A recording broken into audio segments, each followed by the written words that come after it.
An Olympic gold medalist from 2016 in Rio. And she's had some injury problems as she transitioned into her collegiate career.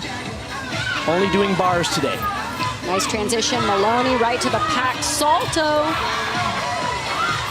She has worked hard throughout her career on trying to clean up the form. She's got great difficulty. She can do any trick in the book on this event.